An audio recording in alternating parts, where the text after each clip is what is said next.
Okay. Okay, so this recording is in progress and we are having AI notes just to let you all know. My name is Dawn Collins. I am not Wendy Lotes, you might notice. She is out traveling to the Mountain West Conference in Wyoming and is in the middle of a snowstorm. So could not make it today. She was really going to try to like still host the meeting today, but couldn't do it. So I am standing in and really glad to see you all and excited to hear what we are going to hear from RJ today. But to start with, I would just like to say hi to everyone and ask if anybody would like to share any announcements. Anybody have any announcements for the group?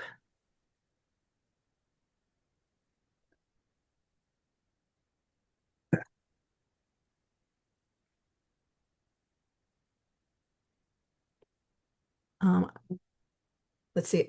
I am not. Claire, could you do me the favor of monitoring the chat? Got a You bet. bunch of. Absolutely. Yeah. I'll watch the chat for you and let you know if anybody bounces in. Okay. Only thing in there now is about the AI notes, so we should be good to go.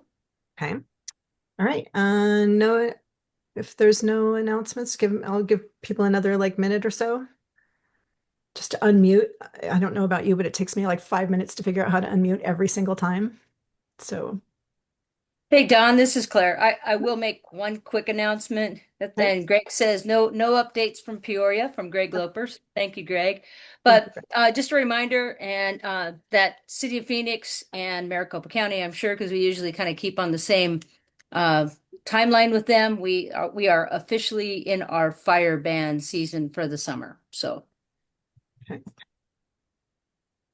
great. Thank you, Claire. And also heat and safety awareness pushes are going on all across the state.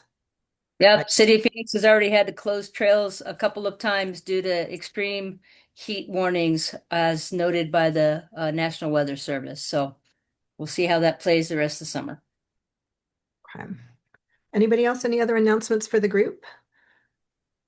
I do have from State Parks angle, I do have, we are celebrating America's 250th um, birthday. And so as part of that, there is a Outdoors 250 program, which includes hiking 250 and birding 250. If you have any hiking or birding events going on and you would like to link those with that Outdoors 250 effort, please do let me know. We have a partner toolkit with some language and some logos and some all kinds of different things that you can use to link up with that effort. So please let me know if you want that. Any other announcements? Don, Brian jumped in on the chat and noted that Coconino National Forest is going into stage one fire restrictions on Thursday, this coming Thursday, the 21st. Okay, great. Stage one, fire restrictions on. Okay, great. Thank you, Brian. All right. Well, I think we've given everybody a chance to join. And I would like to all introduce you, although I'm sure you already know RJ, but I would like to introduce you to the former director of Maricopa County Parks and the current director of Maricopa Parks and Trails Foundation and so many other things that he's going to tell you about. And with that, I'm going to hand it over to RJ to talk about the Sun Corridor Trail. Take it away, RJ.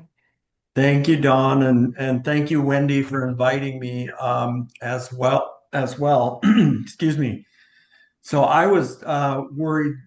Wendy is in a snowstorm. We had some severe thunderstorms roll through here last night. I'm in northwest Iowa, so we had tornadoes and severe thunderstorms. So I was hoping it wouldn't affect my connectivity, and so everything seems to be doing good here. But anyway, again, RJ Carden, as Don mentioned, I'm the former director of Maricopa County Parks and Recreation Department. I was the director there for 17 years. I am part-time executive director for the Maricopa Trail and Park Foundation. And then I'm here today because I am the president of the Sun Corridor Trail Alliance, which is a 501(c)(3) that we developed a number of years ago to help support and further the Sun Corridor Trail effort. And so I'll talk a little bit about that today. I know there are a number of you on here that are fairly aware of the Sun Quarter Trail, so I will try not to get into too much detail. But as I go through things, if you have questions for me at the end, uh, please let me know. So with that, I will just jump into a brief overview of the Sun Quarter Trail itself, if I can. There we go. So for an agenda, we'll do an overview of the trail, some recent progress that we've had in different parts of the state, and then talk about some challenges. And then also I wanted to kind of give an update. One of the final pieces of this is connecting to Las Vegas. And so we've been doing some work recently with some folks over in Clark County and the Regional Transportation Commission of Southern Nevada. So I'll talk a little bit about that and then happy to answer any questions that you might have. So again, for those of you that don't know, the Sun Corridor Trail was hatched about 13 years ago. The late Steve Anderson, uh, sorry that we've lost him a couple of years ago, but what a great guy for trails, not only in Pima County, but in Maricopa or in the state of Arizona. Steve and I in 2013, I did a presentation on the Maricopa Trail, and he was being honored for work on trails in Pima County. And at the end of that meeting, we sat down and just had a little discussion. And Steve said, we should really connect the Maricopa Trail with at that time, he was working on a trail called the Tribute Trail in Pima County. And he said, we should really connect those two. And I know that Pinal County is working on the CAP trail, or they're envisioning a CAP trail going north to south. So we need to get with Kent Taylor and figure out what we can do. And that was really how it all was hatched. Steve was not a great artist, but on the back of a cocktail napkin in the bar that night, he kind of envisioned that plan. And then from there, we really started looking at not only connecting the Maricopa Trail with the trail in Pima County, but all of these other communities across the state were developing their own trail loop systems. Flagstaff being one of the oldest ones. Prescott and Prescott Valley have been working on theirs, and so we said, let's talk about how we can connect all of these trail loop systems of these large and smaller urban areas around the state. And so that's kind of how we um, got this idea of really connecting from Douglas at the southern border of Arizona all the way to the Las Vegas Trail Loop in Clark County, Nevada. And so it became kind of a passion for both Steve and I to work on that, as well as Kent Taylor. And the concept of this trail has kind of evolved, but it's really what we call a credit card trail. And the idea is for somebody on a gravel bike, if you will. It doesn't have to be a heavy duty mountain bike. We're trying to find trail locations that are compatible with gravel biking. Just for those of you that know anything about gravel biking, certainly not as heavy duty as a mountain bike, but trying to find ways for connecting communities about 30 to 40 miles max apart. So the concept is somebody could put a backpack on, jump on a gravel bike, and they could travel from community to community in Arizona, getting all of their provisions in the community. They could stay at a hotel or a bed and breakfast, and they could get dinner at a restaurant. And they wouldn't have to do the full bike packing touring concept. So that's where it came from, and that's been one of the challenges for us, because some of the initial routes that we looked at around the state were not compatible with gravel biking. They were more heavy duty mountain biking, and I'll give you an example of one of the concept trails we had originally had was using the Black Canyon Trail to connect from the Maricopa Trail all the way up to Cordis Junction, and then from there jumping off over to Prescott. But as we've looked at the Black Canyon Trail, it is just too rough. You have to be a fairly experienced mountain biker to use the Black Canyon Trail. So that's been one of the challenges as we work through this. So as you can see, the last bullet there, this is really a work in progress. We have some trail segments that are complete, other trail segments that are just concept. And we've been working with all of the counties. About 6 years ago, there are 7 counties that this trail travels through, and we signed a memorandum of understanding of all 7 counties. All of their boards of supervisors signed on to a memorandum of understanding stating that they would work on this trail and support this trail. And so that's been something that's been really a blessing for us, because as we go out to write grants and even talk about this trail, the fact that all the counties along the way are bought into this has been very helpful.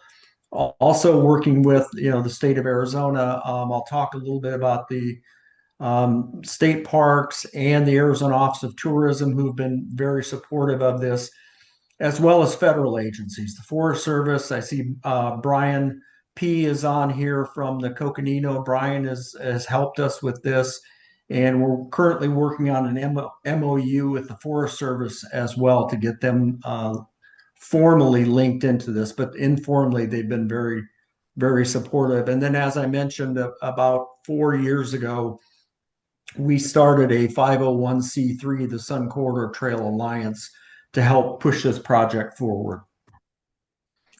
So I just want to give you some of the updates. I don't want to go through the whole trail route, but I want to give you some of the updates from northern Arizona, central, and southern. So northern Arizona, we've been working pretty extensively with Coconino County as well as NAU. They've been a part of this since 2017. Professor up there by the name of Frank Vernon has done a lot of work. He's on the Sun Corridor Trail Alliance board, and he's involved a lot of undergraduate and graduate students in this. And as part of that, those students have looked at miles of route alternatives. From the one you can see on your screen here was one of the first projects, and that was routing from Flagstaff down to the Sedona area, and that was one of his first graduate students that put this concept together. But we've also put concepts together from Flagstaff all the way to Kingman through Peach Springs, Seligman, Ash Fork, Williams, etc. And students have been out there the last 2 years chasing down various routes and seeing if they're viable. So we call that ground truthing. And these students have been going out there with GPS units, and they'll get on a trail and start taking it, or a Forest Service road, and then they'll come to a piece of private property, and then they mark that and say, okay, this route is no longer viable. So they've been doing a lot of that, and these students have been great. NAU is also working to design a statewide training to help communities do more route assessments and ground truthing on their own and selection. NAU is also working to develop a map and database repository for the Sun Corridor Trail Alliance. And we've worked with Arizona State Parks as well on this, because they have a huge repository of trails in Arizona. And in fact, we've just added a member of Arizona State Parks and Trails, Jeff Schmidt, to our Sun Corridor Trail Alliance board. So Jeff is on the board, and he'll be helping us with that. Next bullet down here, potential funding from the National Park Service. And that's not only potential funding, but it's real funding. A number of the students over the past few years have been paid by funding from the National Park Service, the Rivers, Trails, and Conservation Assistance Program. And so they've been a partner in this project moving forward. But the reason I say potential is because now we're working on a $100,000 grant from the National Park Service to continue our ground truthing efforts around the state. And so these NAU students will not only be able to do ground truthing in more of the northern part of Arizona, but they'll be able to travel now with this funding throughout the state and go all the way down to Cochise County if need be. And as I mentioned, Cochise County, one of the main pieces of, or the backbone piece of the Sun Corridor Trail in Cochise County is the Bisbee Bikeways. And this is, from just a local success to regional transformation. The Bisbee Bikeway started as just, we want to connect Old Town Bisbee with the one of the mine sites in Bisbee. And that has a lady by the name of Megan Connolly, and I don't think Megan is on this call. I wish she was, because I'd have her talk about this project. But just a small group of very interested people turned a concept into a $10 million project now that will be starting this summer in the Bisbee area, connecting trails, and the Bisbee area mobility plan is a 27-mile network of trails in and around Bisbee to connect communities and connect commuters as well as people on the Sun Corridor Trail. Another piece of this is we began working with the Rail to Trail Conservancy, and Bisbee, Douglas, and Cochise County were selected to their Trail Nation Accelerator program. And that's a technical assistance grant program, along with a little bit of hard dollars to help rural communities around the state develop trail systems.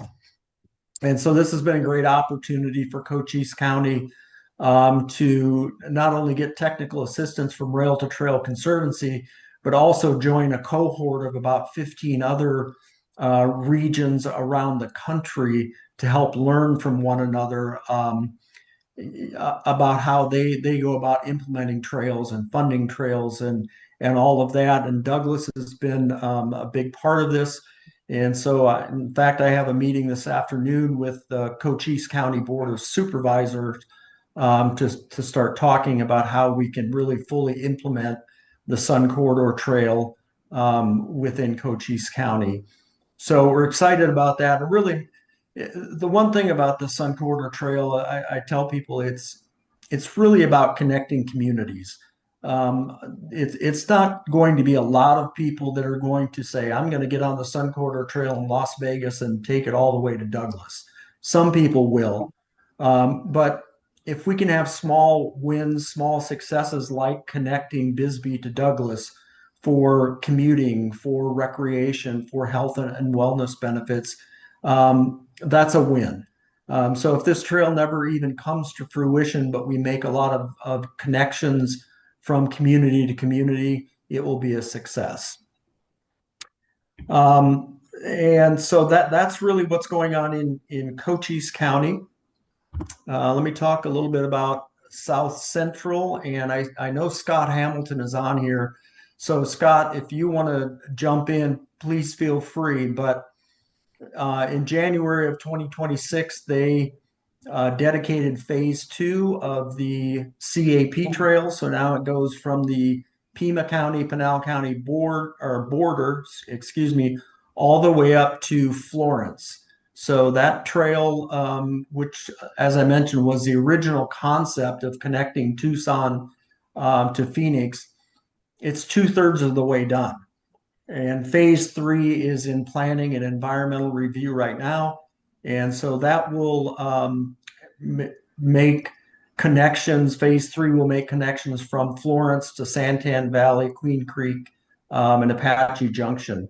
And that will then connect into the Maricopa Trail, either in the Apache Junction area, Santan Valley area, or multiple places in the Southeast Valley. Scott, anything you want to mention on that? No, you did a great job, RJ. All right, thanks, Scott. Central Arizona, I wanted to talk a little bit about connecting the Maricopa Trail. And as I mentioned, the CAP Trail, you can see down in the southeast corner, we received a grant from the Arizona Office of Tourism. In fact, we've received 2 grants from the Arizona Office of Tourism.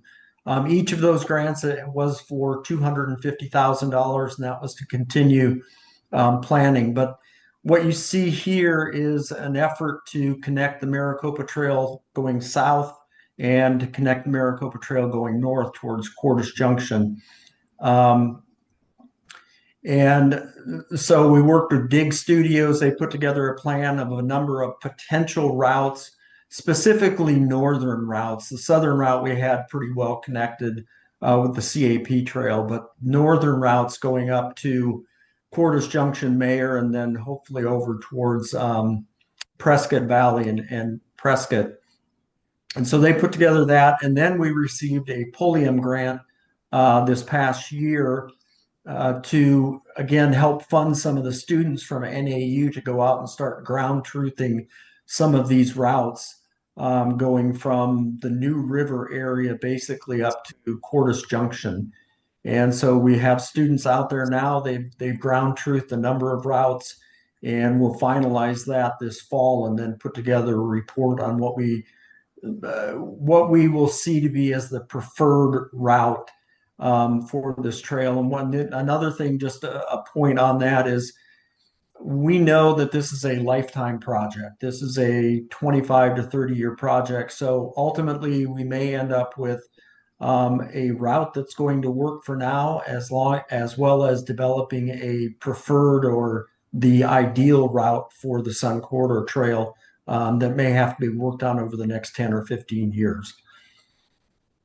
One more piece of that is Yavapai County is currently doing a Yavapai County trail plan, and they've taken the state trail plan and they're continuing to move forward with that on a more specific Yavapai County plan. And Y Plan is the regional transportation planning organization for the greater Yavapai County, bringing together Prescott Valley, Chino, and then they work with ADOT and to coordinate planning for roads, transit, bike paths, and pedestrian pathways. And Y Plan now is expanding its role to include comprehensive regional trail planning along with its core transportation planning for 2050. So very excited about that. I've been in a number of meetings with them.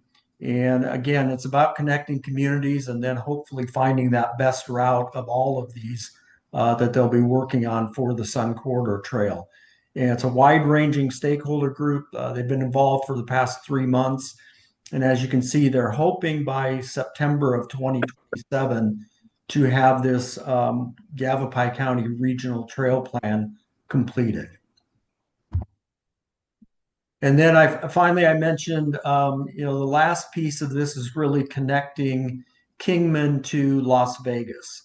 And so we've been working with the Regional Open Space and Trails Collaborative Planning Group, who is part of the Regional Transportation Commission of Southern Nevada. And their goal is to improve access to parks and open space in the Las Vegas Valley and connecting residents. And for economic purposes, education, increased transportation choices, and building what they call complete communities. And they've got their trail loop is called the Neon to Nature Trail Loop of Las Vegas. So again, we've been working with NAU and some graduate students there. We had one graduate student do a project. I'll talk about that in just a second. So it's connecting Kingman to actually Boulder City is where we can connect with a path that goes into Las Vegas. But the one challenge here is getting across the Colorado River. So there is a pedestrian crossing of the Colorado River from Bullhead City into Laughlin. And so that's our challenge, if you will, is to figure out how do we get from Kingman down to Bullhead City, and we'll be working on some routes to do that. And then once you get into Laughlin, Laughlin has a fairly robust trail network. But then we will need to go from there north to Boulder City. And as I mentioned, we had a graduate student at NAU that did a fair amount of GIS work to map out some trail opportunities from Laughlin to Boulder City. And then this fall, we will be going out and doing some ground truthing on those routes and working again with the Regional Transportation Commission. We just presented to them last month, got some more ideas, showed them this map, and got some potential other routes from them. So that's been a really good effort. And we're hoping that Clark County, Nevada will sign on to the MOU with all of the other Arizona counties. We're working on that, and adding one of them to the board of the Sun Corridor Trail Alliance. So with that, that was a brief overview, 25 minutes or so. Well, let me go on. One final thing I wanted to get to before we talk about discussion. One of the major challenges with the Sun Corridor Trail, we have representatives on the board from every county in Arizona, and counties have been very supportive. The main challenge that we're finding is that statewide oversight. Somebody that really can look at this from the 30,000 foot or 50,000 foot level and really work with each of the counties to help stitch together pieces of trails. And so that's been our biggest challenge, is having that support at a statewide level. So one of the things that we have done, in March we did an update of the county supervisors in Arizona. They have something called the County Supervisors Association of Arizona, and so we went and did a presentation to them and talked about this main challenge of lack of statewide support. They have agreed to help us draft legislation this upcoming legislative session to fund a position, and we're hoping that position will be within Arizona State Parks and Trails, to be the project manager, if you will, for the Sun Corridor Trail. And for those of you that have been around as long as I have, you know that was kind of the genesis of the Arizona Trail. The Arizona Trail started out with a concept, started out with a nonprofit board, and then they were able to get funding to house one and then eventually two positions in Arizona State Parks and Trails to help push that trail system forward.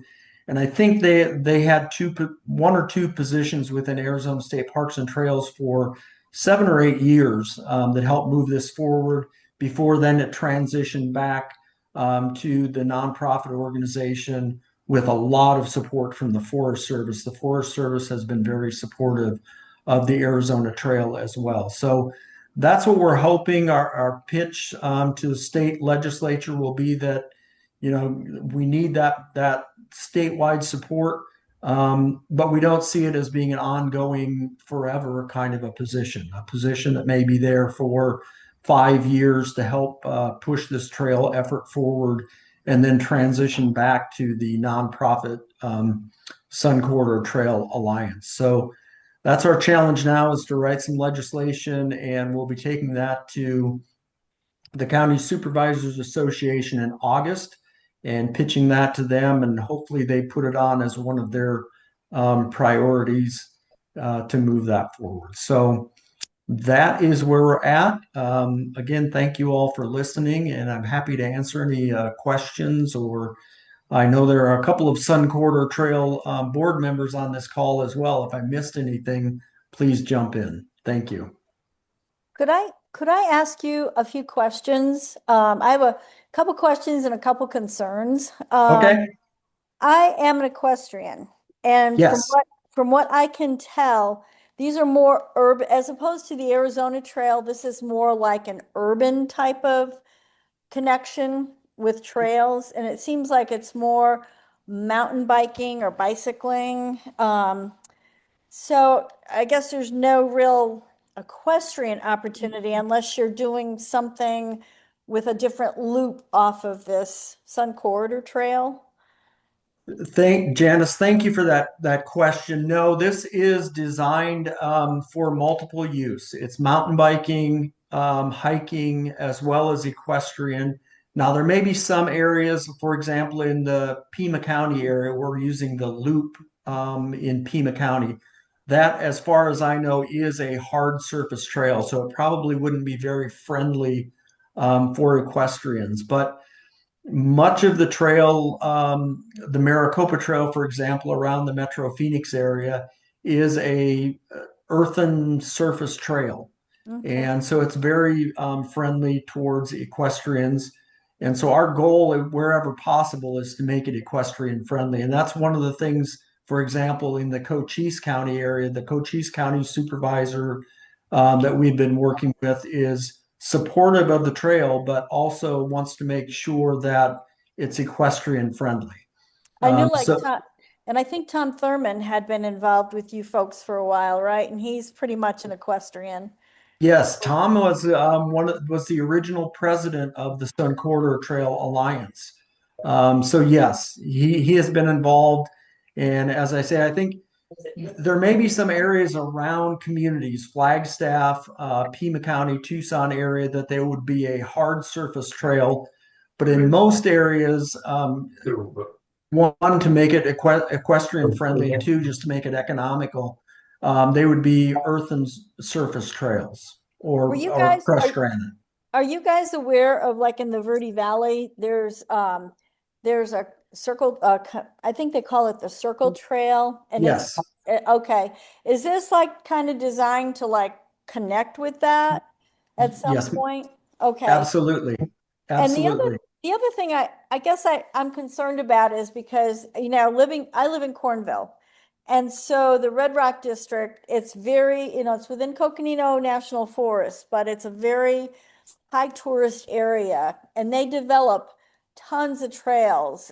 They've adopted a lot of social trails and things like that. And I guess my concern is that they don't even have enough resources to maintain the existing trails. And now we're trying to build trails. And I'm just wondering who is going to be responsible for maintaining the trails that get developed? Yeah, good point. And first off, I would say wherever possible, our goal is not to build new trails. It is to link trails together. Okay. So it's not about building. Now, certainly there are going to be areas where we'll use a trail and then maybe 2 miles away, there's another trail that's very compatible with the Sun Corridor Trail, and we'll have to work to develop a new piece of trail. But wherever possible, our goal is not to build new trails. Okay. And so we've been, again, having all the counties signed on to an MOU. So Pima County, Maricopa County, Pinal County, they will all maintain all of their own trails. Coconino County, if it's a designated Coconino County trail, they will maintain it. As I said, we've been working with the Forest Service and trying to find trails and roads that are already within their system. And then the other piece of this is, and I didn't really talk about it, but we're also working to develop a trail town program. And that's an effort to promote the trails within communities and regions and help develop trail ambassador programs to help maintain the trails on a volunteer basis as well. And that would be once the trail transitions back to the Sun Corridor Trail Alliance, the 501c3, that would be part of the work of the 501c3 is to help maintain these trails. I know, like I belong to a couple women's horse equestrian groups, and I try to stress to them if you want to use these trails, you need to step up and help maintain the trails, and it's a very difficult task. It is. Try to get them to buy on, especially, there's a lot of women that are older. And so, we're not probably designed to do a lot of heavy duty work, but then the younger ones, they work. So, but it's like if you want to use the trail, you need to like invest the time in maintaining it, is what I try to promote, but that it's kind of falling on deaf ears. That's why trail maintenance is very, very important, Absolutely. Well, that's all I have to say. Thank you for the questions. They were great. Thanks, Janice. It looks like Laurel has her hand up as well. Hi, Janice. This is Laurel Arndt, and I'm a mountain biker and a trail person and a trail advocate. I would encourage you to get a hold of some of the mountain biking groups. I know it's a rough pull, but we have a big trail project going on out in the Hawes area, which is typically a mountain biking and hiking area. But you know what? I think that we would love to have one or two horses, if possible, come and share the loads. Like we have a lot of movement of heavy equipment that we're all hauling out there. So if there's a way to engage, and I get what you're saying about age and people who are riding, half of our volunteers are retired people. Uh-huh. And they are gentlemen who are giving back to the trails and riding. So I just, would encourage you guys to look at it that way as an opportunity to interface that way, because it certainly is a lot of trail work that could be augmented with what you guys do. So thank you for engaging and having those questions. Well, you know that I also belong to Backcountry Horsemen of Central Arizona, and they've started doing a lot of work for the Forest Service of the Red Rock District in the Verde Valley side. But they've been really active on the Prescott side. And maybe it's a good idea to have them. I know there's the Verde Valley Cyclist Coalition, and I know they have a really rugged trail maintenance schedule. And maybe it'd be good to kind of connect Backcountry Horsemen with um, the cyclist coalition, so we can kind of, if they need to have equipment hauled in, we can do that. But your mountain biking group also might want to reach out to Backcountry Horsemen. We've got a chapter in Apache Junction. We've got the one in Prescott, and we have another one, I think, in the White Mountains. So I'll mention it I have a board meeting with Backcountry Horsemen tomorrow night, and I'll mention the idea of kind of joining up with the cyclists. But if you can also get your group to reach out to Backcountry Horsemen, that might solidify this a little quicker. That's a great idea, Janice. Thank you very much. Other questions for RJ?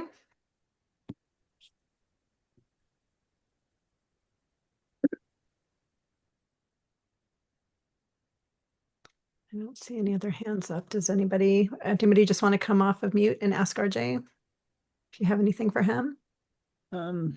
I do. This is Kyler Bugner in Flagstaff. Question about e-bikes on this proposed trail. Yes, good question. Being that it's a credit card trail, it is being proposed as a e-bike friendly route. Having said that, it goes through literally dozens of jurisdictions, right? I mean, it's even with the Maricopa Trail in central Arizona, it goes through many jurisdictions, some that allow e-bikes, some that do not allow e-bikes. So that will be a challenge that we'll have to work through and continue to work on. I think many of the folks that are in open space and trail management, this continues to be a struggle and something we continue to work with. But it is proposed as being e-bike friendly because again, the concept is of connecting communities, and you may have some people that are a little older that still like to tour on bikes, but it becomes difficult for them to do a 30 or 40 mile route unassisted. So we are proposing e-bikes be allowed, but it's up to the jurisdictions that the trail goes through. And I see that Laurel has her hand up again. Yeah, and just to be clear, I think a lot of you are really getting familiar with e-bikes. I actually ride one, and I didn't ride one in the beginning because I didn't like them, but Yep. I do enjoy them. But just to be clear, there are two classes of e-bikes. One of them is a mountain bike, and its assist shuts off at 20 miles an hour. And the other is a class 3, which is a road bike, and its assist shuts off at 28. These gravel trails and all these trails they're talking on, typically road riders that have the higher speeds will not be on them. And gravel bikes are not e-bikes yet. There are no assist gravel bikes. There are hybrid bikes that are out there that are exactly what RJ said, primarily for individuals who want to continue to ride at a recreational pace. They're not looking to be blasting by anybody. And to be honest, a lot of the e-bikers, hard e-bikers who people might take exception to riding fast, aren't going to ride those trails on their e-bike, on their e-mountain bike, because they're just not worthy. I'm sorry, it sounds snobby, but what you're going to get is much more of an average recreational route going transportation kind of localized runs like what RJ is saying. You're not going to get the high speed road bikers on their e-bikes, and you're not going to get the technical e-bike mountain bikers on there. You're going to get the hybrids, and those are people who probably ride their bikes at the same speed that anybody else could ride if they were on a mechanical bike. We are recognizing the biggest issue that we have with e-bikes right now is between e-bikers and non-e-bikers. There's a lot more issues going on in that community. And it's just like snowboarders and skiers in the days, anything new comes on board and the existing users are not very happy with the new type of users. But the simple fact is that a lot of our manufacturers are turning over to e-bikes. They're getting lighter. They aren't necessarily, their ranges are expanding, but they're not necessarily getting any faster. Some have a capability of riding with assist a little bit longer, but typically you're going to get more of a commuter recreational, low recreational rider on these canal trails. Laurel, thanks for that clarification too, because that's one of the things that I would note. We're not proposing that the Sun Corridor Trail be class 3 e-bikes, just the pedal assist e-bike. That's fine. Great. Other questions for RJ? Again, you're welcome to just come off mute and ask them. You don't have to raise your hand. So Greg said, this is awesome. As someone who grew up in Northern Arizona, I love the linkage between Northern Arizona and the lower parts of the state, especially the metro areas. Thanks, Greg. And Andrea said, exciting news, terrific presentation. RJ loved the Connecting Communities mission.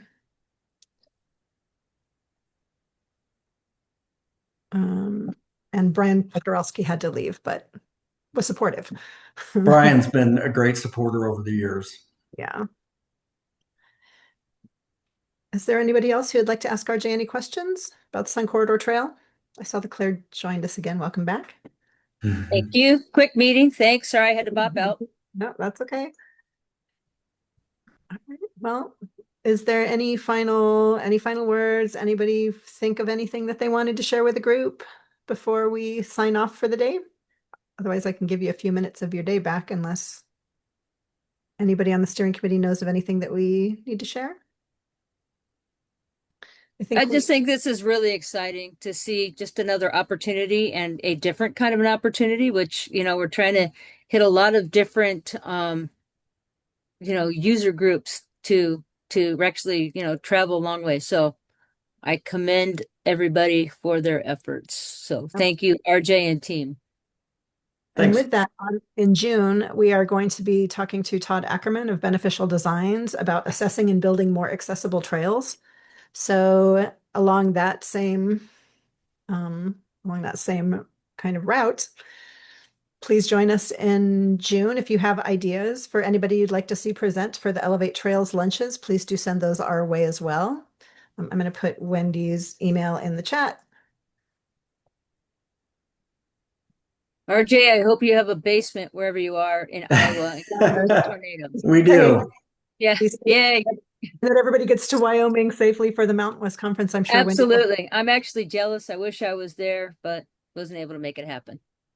So maybe next time we'll all be able to hear about some of the proceedings from that. Yeah.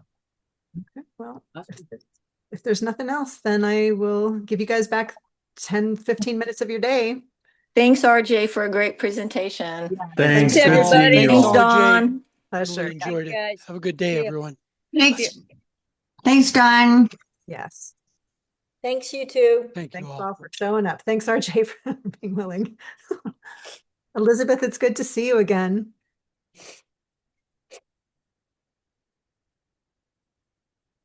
Oh, yeah. Hi.